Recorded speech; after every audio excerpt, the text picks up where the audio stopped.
오늘 귀한 주일 아침에 우리 주께서 우리에게 주신 생명의 말씀은 시편 136편 16절 이 한 구절의 말씀으로 함께 읽도록 하겠습니다. 주님의 말씀입니다. 우리 같이 읽을까요? 자, 시작. 그의 백성을 인도하여 광야를 통과하게 하신 이에게 감사하라. 그 인자하심이 영원함이로다. 아멘. 다음 주일은 추수감사 주일입니다. 이 추수감사 주일을 앞서서 우리가 어떤 감사를 준비해야 할지 함께 이 시간 고민하면서 갑작스럽게 다가오는 추수감사절이 아니라 우리가 준비된 감사의 마음이 있는 추수감사절기가 되면 좋겠습니다. 그런 의미에서 오늘 찬송의 본질은 감사의 제목을 찾는 것이다. 이 제목 가지고 함께 말씀을 나누겠습니다.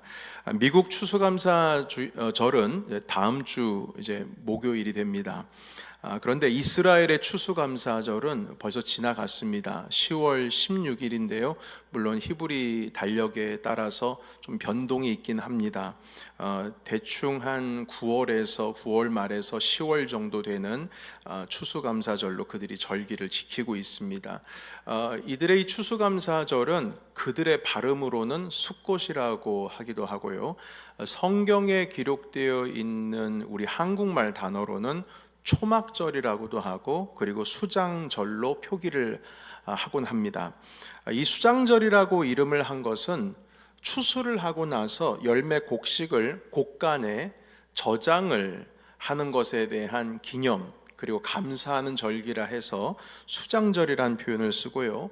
그리고 또 다른 의미의 초막절이라고 하는 단어를 쓰기도 하는데 이 초막이라고 하는 의미는 볏짚 또 나뭇가지 이런 것들로 만든 텐트라는 뜻입니다. 말 그대로 이 마른 나뭇가지들로 텐트를 치는 절기다 이렇게 말할 수가 있습니다. 하나님께서는 이스라엘에게 율법을 주시면서 출애굽하고 나서 이제 모세에게 시내산 사람이 율법을 주셨죠. 그리고 이 율법을 주실 때 이 수장절을 꼭 지키라, 1년에 한 번 지키라 말씀하셨고요. 이것은 곧 하나님께서 이 젖과 꿀이 흐르는 가나안 땅, 이 가나안 땅으로 이스라엘을 인도하셨고 거기에서부터 이 복을 누리는 감사, 하나님께 예배를 드려야 한다라는 것으로 율법의 수장절을 지켜라 말씀해 주셨습니다. 그리고 이 수장절 외에 또 다른 이름인 이 초막절, 이 초막절에 대한 감사도 있어야 된다라는 말씀을 하셨는데 이 초막절이라고 하는 것은 이스라엘이 이 종착지인 가나안 땅, 젖과 꿀이 흐르는 그 가나안 땅의 열매로 인한 감사가 아니라 광야에서의 삶을 기억하고 그 광야에서의 삶을 감사하라는 의미에서 이 초막절을 지키라 이렇게 말씀하셨습니다. 이스라엘 사람들은 애굽에서 이제 모세의 인도함으로 하나님의 은혜로 구원을 얻게 되었죠. 그리고 40년의 세월을 광야에서 시간을 보냈습니다. 이 매년 초막절을 지키면서 이 광야를 지나가게 하신 우리 주님을 감사해야 된다 이렇게 말씀을 하십니다. 자, 그런데 여러분 유대인들은 이 초막절이 되면 그래서 이스라엘에 가보면 이제 앞마당이라든지 자기 공터 집에 옥상이라든지 아니면 이 마을에 있어서의 공터에 천막을 칩니다. 그리고 그 안에서 수장절로서 추수감사의 식탁을 함께 나누기도 하는데요. 이 맨하탄에 나가보면 실제로 그 초막절 기간, 숫꽃 기간 동안에 제가 우연히 일이 있어서 잠깐 나가본 적이 있는데 그곳에 큰 텐트가 여러 개가 있는 것들을 보게 되었어요. 이게 도대체 뭐 하는 텐트인가 라고 봤더니 천막인가 봤더니 그 안에서 맨하탄에서 근무하시는 직장인들, 유대인들이 모여서 점심 식사를 하고 있는 것을 본 적이 있습니다. 그래서 이렇게 초막, 다시 말해서 광야에 그 텐트를 치고 하나님께서 인도하신 그 과정, 가나안 결과가 아니라 그 과정에 대한 감사를 드리라라는 의미에서 이 초막절을 지키라 말씀하셨습니다. 자, 그런데 여기서 우리가 한 가지 궁금한 점이 있습니다. 그것은 무엇이냐면 이 가나안 땅에서 추수라고 하는 이 열매, 이 추수의 열매를 곳간에 드리는 수장절로서 뭔가 열매가 있는 감사를 드리라라고 하는 것은 이해가 되는데, 이 광야, 나뭇가지로 텐트를 치고 이 광야에서의 삶을 감사하라는 것은 조금 이해하기가 쉽지가 않은 겁니다. 가나안 땅에서 누리는 그 열매에 대한 감사는 뭐 당연하죠. 주님께서 주셨으니까요. 그런데 이 광야에서의 삶은 열매를 맺을 수 있는 생산적인 삶이 아니었습니다. 오히려 고되고 너무 괴롭고, 그리고 먹을 것도 없고 마실 것도 없고 그런 과정을 지나가고 있었잖아요. 그런데 이런 과정을 하나님께 감사하라는 것이, 이게 어떻게 이해를 해야 되는가라는 궁금증이 있는 겁니다. 여러분, 그 광야에서 어떤 일이 있었습니까? 이스라엘 사람들이 40년 동안 그 광야를 지나가면서 수차례 전쟁을 맞았습니다. 전쟁을 통하여 사랑하는 남편을 잃고 아버지를 잃고 사랑하는 아들을 잃는 경험을 했습니다. 먹고 싶은 건 먹지 못했지요. 물론 하나님께서 만나를 주셨지만 그 만나라고 하는 것이 그들의 배고픔을 채울 정도지, 어떤 먹음으로 인하여서 즐길 수 있는 기쁨을 누릴 수 있는 정도는 아니었습니다. 그래서 너무 불평한 나머지, 아니 이 만나만 맨날 먹어야 됩니까 해서 고기를 달라 해서 하나님께서 메추라기 떼를 보내주시기도 하지 않았습니까? 그러니까 이 먹는 것도 시원찮은 거예요. 또한 편한 집에서 살 수가 없습니다. 40년 동안을 텐트 치고 살았어요. 뭐 오늘날의 텐트는 이미 무슨 철로 알루미늄으로 뭐 이렇게 구성되어 있고 비바람이 쳐도 전혀 바람이 스며들지 않는 그런 완벽한 텐트가 지금은 보급되고 있지만, 그때 당시에 나뭇가지로 만든, 천대기로 만든 그런 텐트가 뭐 얼마나 편하면 편했겠습니까? 여러분 상상을 해보세요. 40년을 텐트 치고 산다고 생각해 보세요. 화장실도 없이, 씻을 물도 없이, 정말 괴로운 것 아니겠습니까? 그런데 이런 세월이 40년입니다. 광야에 나가보면 뭐 아무것도 없어요. 뭐 희망을 걸 데가 없습니다. 그런데 어떻게 이 삶을 감사할 수 있겠습니까? 그런데 시편 136편 16절, 오늘 본문의 말씀을 보시게 되면 스크린이요, 자 이렇게 말씀하고 있습니다. 시편 136편 16절, 다 같이, 자 시작. 그의 백성을 인도하여 광야를 통과하게 하신 이에게 감사하라. 그 인자하심이 영원함이로다. 아멘. 여러분, 이 광야를 통과한다라는 의미는 오늘날 우리 한국 사람들에게 적용하면 꼭 이와 같습니다. 여러분, 우리 한국이 일제 치하에 있었던 적이 있습니다. 조선시대 말입니다. 우리는 36년 식민지 통치를 받게 되었죠. 얼마나 고생 많았습니까? 물론 저는 그 세대는 아니지만 어릴 때부터 들었던 이야기들, 독립 투쟁했던 이야기들, 여인들이 끌려갔던 이야기들, 이런 것들 들면은 이제 뭐 이 가슴에서 불이 일어나죠. 지금도 그 상처에서 벗어나지 못한 사람들이 많이 있습니다. 36년, 이스라엘이 40년 동안 맞닥뜨린 고통과 얼추 비슷한 시간입니다. 그리고 한국 전쟁 3년 거쳤죠. 지금 우크라이나도 3년을 지나가고 있습니다만, 3년 전쟁 끝난 후에 다시 전쟁의 후유증, 그것을 재건하는 데 있어서는 상당히 오랜 시간 보냈습니다. 이산가족 됐잖아요. 뿔뿔이 흩어지고 고향 잃어버렸지 않습니까? 나라도 잃어버렸던 그런 경험이 있는 상처가 있는데 고향도 잃어버렸어요. 가족도 잃었어요. 흩어졌어요. 다. 이런 과정을 지나가게 하신 이에게 감사하라. 여러분, 이게 이해가 됩니까, 여러분? 이런 시절을 감사하라고 하나님께서 명령하신 것과 똑같은 겁니다. 지금 이 광야를 통과하게 하신 이에게 감사하라는 의미는요. 가족을 잃었는데 어떻게 감사하고, 나라를 잃었는데 어떻게 감사하고, 집을 잃었는데, 고향을 잃었는데 어떻게 그 과정을 감사하다고 할 수 있겠습니까? 자, 그런데 여러분, 이스라엘이 이 고통스러운 광야를 지나갔던 시절을 감사하라는 이 시편의 말씀에는 근거가 있어요. 그 근거가 여러분 이 16절의 후반부에 보시게 되면 그 인자하심이 영원함이로다 이렇게 말씀합니다. 영어 성경에는 이 인자라는 것이 사랑이라는 표현이 있는데, 하나님의 사랑이 그 광야에서도 주님의 사랑은 변치 않고 너희를 향해 있었다. 그것으로 인해서 감사라는 겁니다. 하나님의 사랑이 나타났었다는 거예요. 우리는 몰랐지만. 그래서 실질적으로 가나안 땅에 도착을 해서 인구조사를 해봤어요. 그랬더니 인구 변화가 없어요. 수많은 전쟁을 치르고 그 위생 상태도 좋지 못하고 물도 없고 먹을 것도 제대로 되어 있지 않고 40년 텐트 생활을 했는데 인구수가 줄지가 않고 오히려 늘었어요. 주님께서 말씀하십니다. 너희를 내가 인도하였을 때 신발이 닳기나 했냐? 옷이 닳기나 했냐? 하시면서 먹여주고 입혀주고 했던 그 세월 돌아봐라 말씀하시는 겁니다. 정말 돌아보니까요, 야, 신기하죠? 신기해요.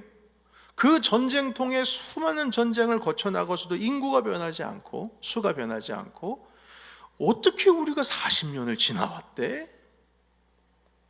하면서 마지막 가나안 땅까지 인도하신 그 하나님께 감사 찬송 드리지 않을 수가 없는 겁니다. 그리고 또 하나의 근거가 있습니다. 여러분 신명기 8장 15절에서 16절 말씀 같이 읽겠습니다. 자, 시작. 너를 인도하여 그 광대하고 위험한 광야 곧 불뱀과 전갈이 있고 물이 없는 건조한 땅을 지나게 하셨으며 또 너를 위하여 단단한 반석에서 물을 내셨으며 내 조상들도 알지 못하던 만나를 광야에서 내게 먹이셨나니 이는 다 너를 낮추시며 너를 시험하여 마침내 내게 복을 주려 하심이었느니라. 아멘. 여러분 여기 16절 마지막에 보면 마침내 내가 복을 주려 함이었다 이렇게 말씀합니다. 광활한 광야에 불뱀도 있고 정갈도 있고 먹을 물도 없고 마실 것도 없고 먹을 양식도 없는 곳을 통과하게 하신 것은 너희를 낮추시고 시험하고 결국에는 복을 주려 합니다. 여러분 여기 시험이라고 할 때에 이 시험의 종류는 두 가지가 있습니다. 템프테이션과 테스트가 있어요. 그런데 여기선 테스트라는 표현을 쓰고 있습니다. 유혹으로서의 시험은 그 목적이 다릅니다. 유혹은 사람을 넘어뜨리려고 하는 것이 유혹이에요. 그러나 테스트를 하기 위한 시험은 상을 주기 위해서 테스트를 하는 겁니다. 그 목적이 달라요. 템프테이션으로서의 시험은 결론적으로 넘어뜨리려는 겁니다. 여러분 우리 주님은 우리를 넘어뜨리려고 시험하시는 게 아니에요. 시험 후에는 상이 있습니다. 그것을 통과하면 상이 있어요. 예수님께서도 사단의 유혹은 받으셨지만 그것이 또 하나의 하나님께로서는 테스트였습니다. 그걸 지나가고 나서 비로소 하나님의 아들로서 첫 번째 아담은 사단의 유혹에 졌지만 마지막 아담인 이 예수 그리스도께서는 사단의 시험을 이기셨고 당당하게 하나님의 아들로서 공생애를 시작하셨고 부활의 주님으로서 죽음을 승리하고 승리하신 주님이십니다. 주님께서는 그 부활의 영광이 준비가 되어 있는 거예요. 아브라함은 모리아산에서 이삭 하나밖에 없는 아들을 독자를 바치라 하셨을 때 그 시험을 통과하고 나선 대적의 문을 네가 취할 것이다. 주님께서는 상을 베풀어 주셨습니다. 여러분 테스트 이후에는 복이 준비되어져 있어요. 말씀하시는 건 너희를 낮추시고 너희를 시험하시고 테스트하사 마침내 너희들이 복을 얻게 하려 하심이라 말씀하십니다. 여러분 가나안 땅에 들어가서 겸손하지 않으면 하나님 따를 수가 없습니다. 겸손하지 않는데 어떻게 주님을 따라요? 교만한 마음으로 가득한데 낮아지지 않으면 하나님을 경외할 수 없습니다. 교만하면 하나님을 의지할 수 있는 그 마음을 빼앗겨 버립니다. 그래서 이런 시련을 통해서 반드시 하나님을 의지해야 하는 민족으로 만들기 위해서, 그래야 복의 통로가 될 수 있고, 그래야 하나님이 주시는 복을 받을 수 있기 때문에 그 광야를 지나가게 하셨다. 주님이 이렇게 말씀하십니다. 여러분, 광야는 안 좋은 것 같았는데, 이것은 나를 짓누르는 것으로 알고 있었는데 결국 복으로 인도하시는 하나님의 섭리였다는 겁니다. 우리 교회가 속해 있는 뉴욕 노회에 뉴욕 영락교회가 있습니다. 지난 우리 뉴욕 찬양제에도 나오셔서 우리 찬양 함께 나누셨는데, 그 영락교회 최우섭 담임 목사님, 2주 전에 저는 노회 일정으로 한국의 노회장님과 함께 잠시 방문하고 돌아왔는데, 이 최호섭 목사님께서는 그 몇몇 그 작은 교회 목사님들과 성도님들을 이끌고, 그리고 그리스, 그리고 터키 순례를 다녀왔습니다. 성지 순례를. 그 지역은 바울이 전도 여행을 한 곳이었죠. 그리고 다녀오신 이야기를 2주 전에 저에게 좀 나누어 주셨는데, 의미 있는 이야기가 하나가 있어서 여러분들께 잠깐 소개를 하려고 합니다. 사도행전에 등장하는 이 바울과 바나바가 파송된, 신라가 파송된 교회가 바로 안디옥 교회였습니다. 이 안디옥 교회가 지금 현재 터키에 있어요. 지금 터키는 이슬람 지역입니다. 95% 이상이 이슬람권이고, 기독교인들은 제가 알기로는 4%도 안 되는 것으로 알고 있습니다. 그런데 바울이 이 선교를 시작하고 나서 한 300년 정도가 지난 후에는 이 터키 지역이 당대의 최대의 기독교 지역이 되었습니다. 로마가 기독교를 국교화시킨 후에 그리고 이 터키 지역으로 수도를 옮기게 되었는데, 동로마의 수도였고요. 터키의 이스탄불, 지금 현재 이스탄불의 옛 이름이 콘스탄티노폴리스인데, 이곳이 바로 동로마의 수도였습니다. 그러니까 이 수도, 로마의 수도에 가장 기독교 최대의 도시 가운데에 주님을 섬기는 교회는 얼마나 커야 되겠는가 라고 했을 때에, 그 황제가 어마어마한 크기의 성당을 지었습니다. 그 성당의 이름이 소피아 성당입니다. 이 소피아 성당의 첫 번째 건물이 주후 360년에 지어졌는데, 군중들의 폭동에 의해서 한번 불살라 없어졌고요. 그 이후에 두 번째 다시 그 같은 자리에 세웠는데, 이것도 532년에 불이 나서 소실되었습니다. 그리고 나서 다시 537년, 주후 537년에 새로 지은 소피아 성당이 지금 현재까지 남아 있습니다. 그 사진을 한번 보시겠습니다. 이것이 바로 그 성당이에요. 지금 이스탄불에 있습니다. 그러니까 지금 이 건물, 여러분께서 보시고 있는 이 건물은 약 1500년을 견딘 교회예요. 얼마나 크기가 웅장합니까? 아름답습니다. 그리고 그 다음 그림도 한번 보시겠습니까? 이게 내부인데요, 정말 아름답습니다.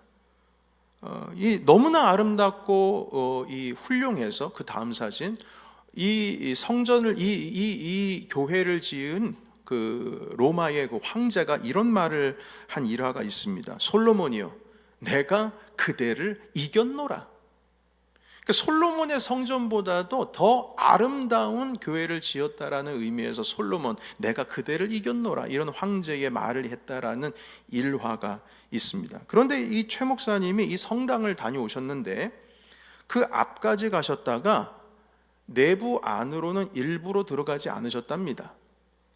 왜 안 들어가셨나? 그 이유는 지금 이곳이 이슬람의 성전인 모스크로 변했기 때문입니다. 그러니까 하나님을 예배하는 곳이 아니라 알라를 예배하는 곳으로 변했어요. 그 들어갈 이유가 없죠. 그 다 들어가면 하면서 다 엎드려서 절하고 있는데 뭘 거길 왜 들어갑니까? 그러니까 유럽에는 이렇게 유명한 성당 혹은 교회가 이슬람 모스크로 바뀐 경우가 정말 많이 있습니다. 여러분, 이 소피아 성당이 당대뿐만 아닙니다. 지금도 그 근처 지역에서 제일 큰 성당입니다. 그런데 이 비잔티 양식으로 지어진 이 놀라운 이 성당, 이 교회, 당대 로마를 대표하는 이 웅장하고 아름다운 교회였다 한들, 지금 와서 뭐 합니까? 지금 와서 뭐 남는 게 뭐가 있어요? 이슬람 모스크 아닙니까? 이게 복입니까? 이 아름다움과 이 웅장함이 오늘날의 복으로 남겨져 있습니까? 최 목사님이 이런 말씀을 저에게 건네셨어요. 주 목사님, 터키 가보니까요, 이슬람 모스크로 바뀌지 않은 채 남은 교회는 모조리 동굴교회뿐입니다. 동굴교회. 그 다음 사진 보겠습니다. 이게 동굴교회입니다. 터키의 카파도기아 지역에는 이런 동굴교회들이 있습니다.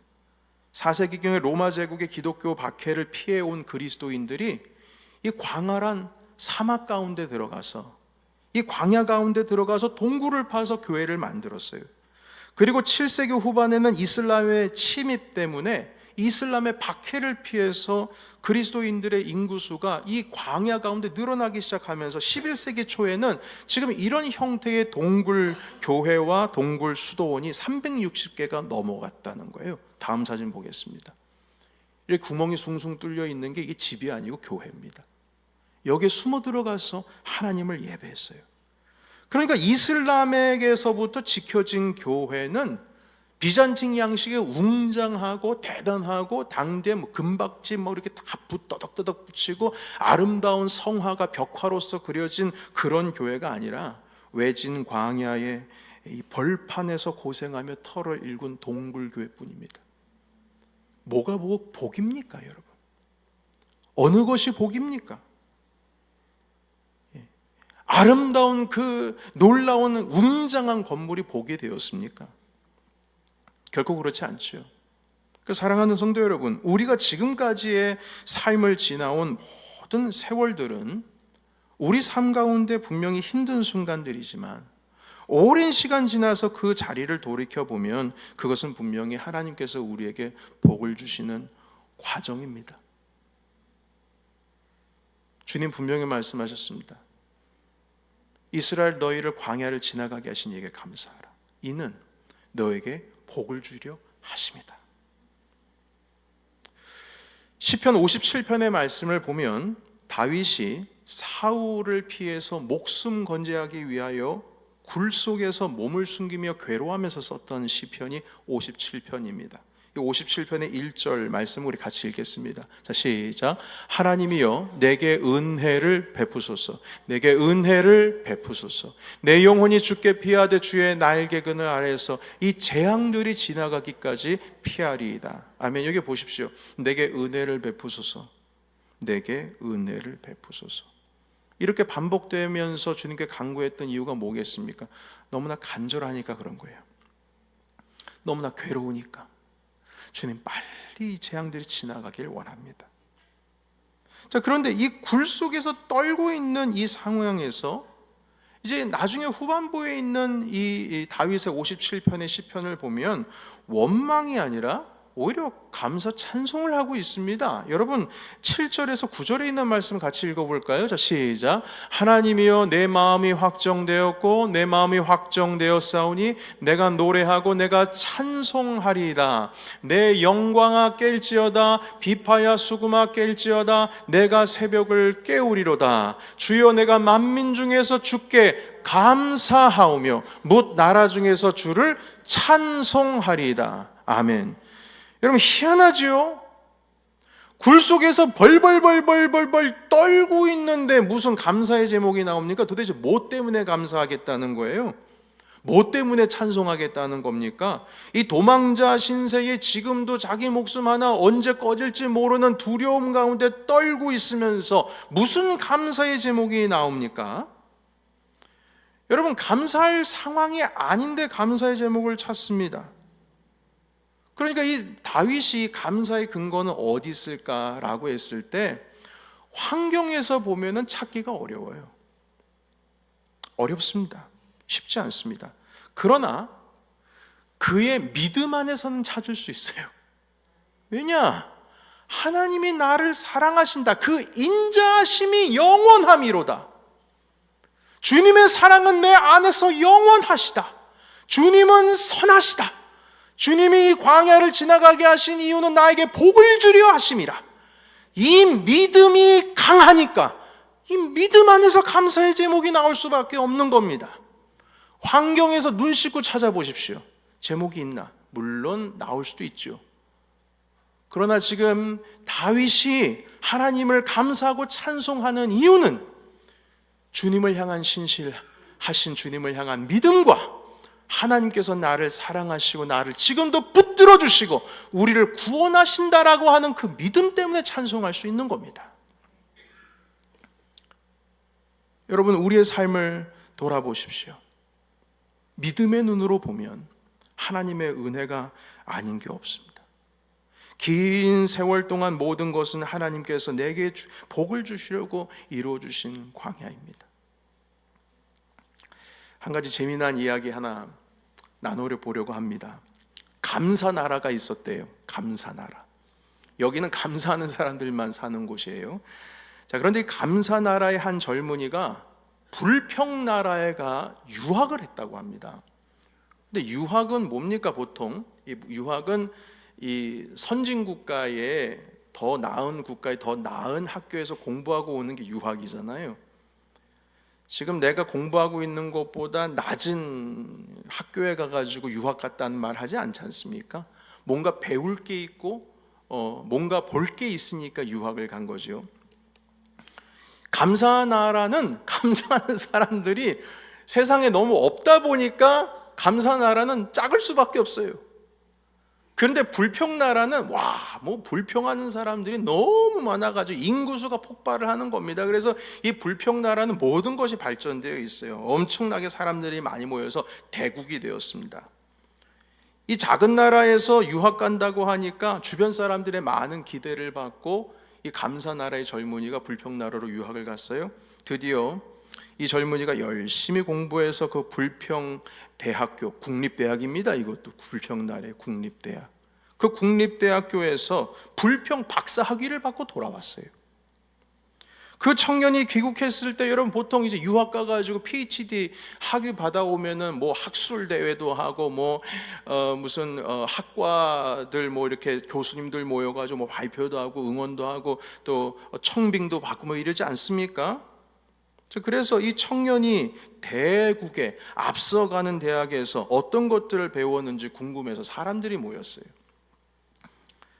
단상에 오른 이 감사나라의 젊은 청년이 이렇게 말합니다. 제가요 대국 불평나라에 가서 그 불평나라의 최고의 국립학교인 불평대학교에서 불평 박사학위를 받고 나니까요 한 가지 깨달은 게 있습니다. 감사할 줄 알며 사는 것이 얼마나 행복하고 감사한 일인지 깨닫게 되었어요. 저에게 이런 큰 가르침을 주신 저의 지도교수인 불평대학교의 학장님께 이 시간 이 자리를 빌어서 진심으로 감사를 드립니다. 여러분, 이게 무슨 의미가 담겨 있나요? 감사하는 사람은요 불평대학교 가도 배워오는 게 감사해요. 불평을 배워올 수가 없네. 불평대학교에서 불평 박사학위를 받아와도 돌아와서 입 여는 게 보면은 감사 내용이 나오지 불평의 내용이 안 나와요. 여러분, 마찬가지입니다. 감사하는 사람은 불평의 상황 속에서도 감사할 제목을 찾을 수밖에 없습니다. 분명 광야에서 이스라엘 사람들은 감사할 수 있었어요. 젖과 꿀이 흐르는 바로 그 가나안 땅을 코앞에 두고 우리가 저기 들어가면 이 모든 것을 누릴 수 있겠구나 감사할 제목이 분명히 있었어요. 그러나 그들의 마지막은 감사하지 못했어요. 오히려 반나절 통곡하며 울었어요. 우린 저기 가면은 우리는 밥이 될 텐데 우리 여기서 다 죽겠구나. 아니, 하나님께서 밥상을 차려주셨는데도 못 먹고 그거 먹고 체할까 봐 걱정하는 거예요. 그 광야에서 감사한 사람은 딱 두 사람밖에 없었어요. 갈렙과 여호수아입니다. 나머지 이스라엘 사람들은 그 광야에서 결국 불평의 열매인 거기서 생을 마감할 수밖에 없었고요. 그 자녀들이 그 복을 누렸지요. 왜요? 그들은 겸손을 배웠거든요. 그들은 하나님을 의지하는 법을 배웠거든요. 그리고 그들은 태어나서 감사할 줄 아는 리더 2명, 갈렙과 여호수아의 인도함을 받아서 드디어 약속의 땅, 감사의 땅으로 들어갈 수가 있었던 것입니다. 감사하는 자에게는 감사의 제목이 따라오고 불평하는 자들에게는 불평의 제목이 따라옵니다. 감사하는 자에게는 하나님이 예비하신 이 광야를 지나가는 자들에게 주시는 복이 예비되어 있고, 불평하는 자들에게는 그 복이 바로 눈앞에 있음에도 불구하고 그 복을 누리지를 못합니다. 지금부터 소개하는 4개의 시편을 여러분들 연달아 한번 보도록 하겠습니다. 제가 읽어보겠습니다. 시편 30편 4절, 그 이전에 시편 18편 있습니까? 네, 49절 제가 읽겠습니다. 여호와여, 이러므로 내가 이방 나라들 중에서 주께 감사하며 주의 이름을 찬송하리이다. 아멘. 다음 30편 4절입니다. 주의 성도들아, 여호와를 찬송하며 그의 거룩함을 기억하며 감사하라. 33편 2절, 수금으로 여호와께 감사하고 10줄 비파로 찬송할지어다. 마지막입니다. 35편 18절 같이 읽겠습니다. 시작. 내가 대회 중에서 주께 감사하며 많은 백성 중에서 주를 찬송하리이다. 아멘. 여러분, 이 4개의 시편에 공통점이 있습니다. 그 공통점은 감사라는 단어와 찬송이라고 하는 단어가 같이 등장하는 거예요. 짝으로 등장합니다. 이 의미는 무엇이냐면, 진정한 찬송이라는 건 감사가 있어야 나오는 거예요. 그냥 노래 불렀다고 해서 찬송이 아니에요. 감사가 있어야 찬송이 나오는 겁니다. 반대로 말하자면 불평하는 자들은 찬송할 수가 없어요. 불평이 습관적으로 내 입에 달고 다니는 사람들은 하나님께 노래를 하긴 하는데 그게 찬송이 될 수가 없습니다. 왜냐? 찬송은 감사에서 시작되는 거거든요. 그래서 필사적으로 감사의 제목을 찾는 게 찬송입니다. 내 환경에서 야, 이게 뭐냐, 이게 뭐지, 이게 주님께서 나를 인도하신다고 하는데 내 모양 이 꼴이 뭐야? 라고 하면 찬송을 드릴 수가 없어요. 그러나 다윗처럼 주님은 항상 선하시다, 나를 인도하시고 구원하시는 그분께서 나와 함께 하시다라고 하는 믿음과 확신이 있으면 내 마음이 확정되어 싸우니 이제 내 믿음의 눈을 들어 주를 바라봅니다. 내 영혼아, 주님을 찬송하라. 내 영혼아, 주님을 감사하라. 비파야, 수금아, 새벽을 깨울지로다. 고백할 수 있는 것이죠. 여러분, 진정한 찬송은 감사에서 비롯됩니다. 오직 감사할 수 있는 자만 주님 앞에 온전한 찬양을 드릴 수가 있어요. 여러분, 말씀 정리하겠습니다. 다음 주일은 추수감사 주일입니다.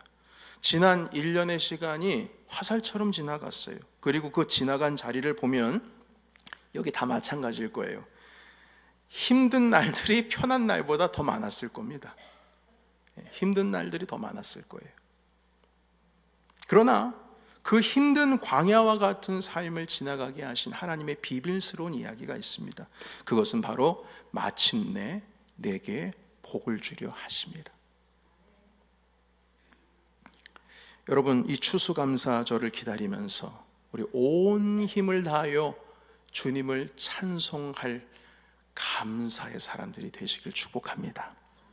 우리 다 같이 마지막으로 신명기 8장 16절을 믿음으로 읽고 오늘 기도하겠습니다. 다 같이 시작. 내 조상들도 알지 못하던 만나를 광야에서 내게 먹이셨나니 이는 다 너를 낮추시며 너를 시험하사 마침내 내게 복을 주려 하심이었느니라. 아멘. 기도하겠습니다.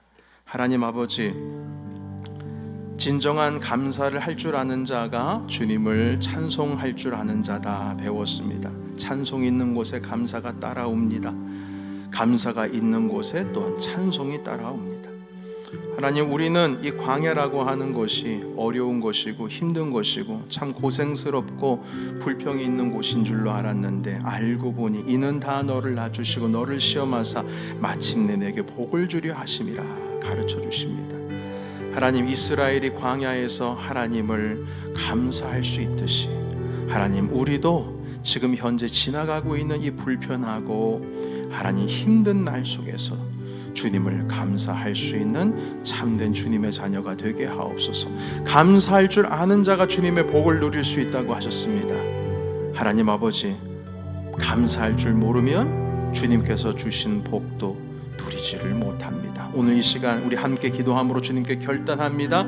다가오는 추수감사 주일과 이제 온 가족들이 모이는 추수감사절을 준비하며 감사의 제목을 찾아 하나님께서 내게 주신 복을 완전하게 누릴 수 있는 복된 시즌이 될 수 있도록 인도하여 주시옵소서. 우리 다 같이 통성으로 기도하며 결단하겠습니다. 살아계신 하나님 아버지, 이 시간 주님의 은혜로 하나님 오늘도 감사의 제목을 우리의 삶 속에서 찾습니다. 하나님, 나의 믿음 가운데 주님께 감사합니다. 하나님 아버지를 참되게 감사할 수 있는 자가 찬송할 수 있다 말씀해 주셨습니다. 하나님 아버지, 우리 주 예수 그리스도께서 우리를 위하여 십자가 지시고 돌아가신 그 십자가 은혜, 그것을 생각하면 오늘 이 순간 우리가 노래 부르지 않을 수가 없고 찬송 부르지 않을 수가 없습니다. 하나님 아버지, 우리를 구원하신 놀라운 십자가의 은혜를 노래하기를 원하오며 하나님, 그곳에서부터 시작된 우리 감사의 열매들이 하나님 우리 삶 가운데 충만할 수 있도록 주님 인도하옵소서. 오늘도 믿음으로 확정하고 내 마음을 확정하여 주님을 찬양하기를 원합니다. 돌아오는 추수감사주일, 그 어느 때보다도 풍성한 영혼의 추수를 누리며 우리를 여기까지 인도하신 에베네셀의 하나님을 찬양할 수 있도록 주여 인도하여 주시옵소서. 살아계신 하나님, 이는 다 너를 낮추시고 너를 시험하사 내게 복을 주려 하심이었더라. 하나님, 이 말씀을 의지하여 고백합니다. 광야를 지나가게 하신 이에게 감사하라. 그 인자하심이 영원함이로다. 우리를 향하신 하나님은 사랑은 변한 적이 없고 우리를 향한 주님의 그 신실하신 은혜는 땅에 떨어진 적이 없습니다. 하나님 아버지, 이 시간 그 무엇보다도 우리를 죄 가운데서 구원하신 우리 십자가 구세주 예수 그리스도의 이름을 찬양합니다. 우리를 구원하신 생명의 주님께 감사합니다. 그 어느 때보다도 이러한 감사의 제목과 열매들이 풍성한 추수감사주일, 추수감사절이 되게 하옵소서. 예수 그리스도의 이름으로 기도하옵나이다. 아멘.